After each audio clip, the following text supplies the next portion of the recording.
Bom, queridos, a primeira verdade que nós podemos ver sendo descortinada na cruz do Calvário, lembra? O autor de Hebreus está dizendo: saiamos, pois, a ele, fora do arraial. Há um convite para que aquela congregação olhe para Cristo, olhe para a sua realidade, olhe para quem Ele é e até onde Ele foi por nós. Então, olhando para essa questão, nós podemos ver que a primeira grande verdade que é descortinada nas Escrituras, por meio de Cristo, é que Ele tomou o lugar dos abandonados. O que é que eu quero dizer com isso?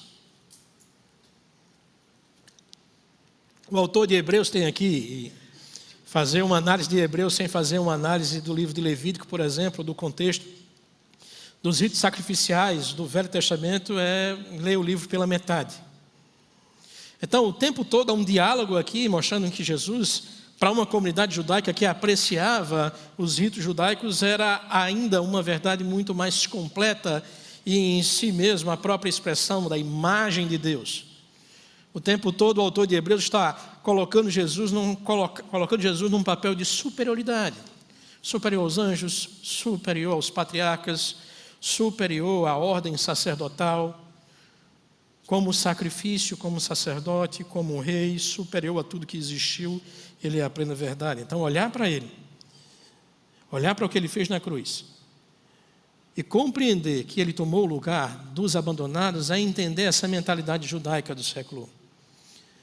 Olhando para o Velho Testamento, olhando para a experiência de Israel nos seus anos de peregrinação, quando o povo era nômade, eles viviam ao redor do tabernáculo. Enquanto não estavam caminhando, sentavam ali o tabernáculo e se estabeleciam ao redor do tabernáculo, geograficamente dispostos da maneira que Deus estabelece, no raio de 1 quilômetro. E dentro daquele espaço é chamado do arraial de Deus. É o acampamento santo. E dentro daquele acampamento, ninguém fora da comunidade de Israel poderia viver. Era o lugar do povo de Deus, o lugar do Deus santo desse povo. Então, tendo essa perspectiva, Paulo, no livro de Efésios, capítulo 2,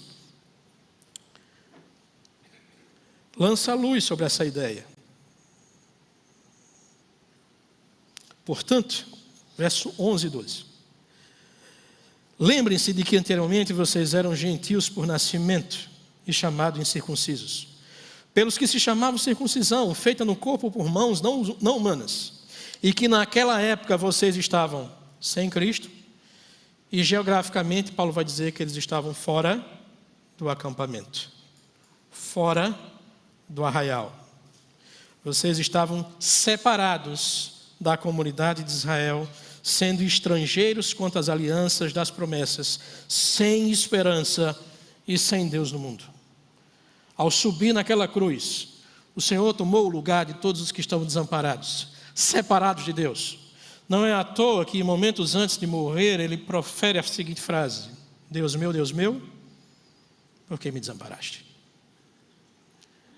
A cruz revela a verdade nua e crua de que o ser humano sem Cristo está totalmente separado de Deus, sem esperança, sem perspectiva, sem credenciais pessoais que lhe habilitem a estar na presença de Deus, no lugar santo. Esse era o meu lugar, esse é o seu lugar, esse é o nosso lugar sem Cristo.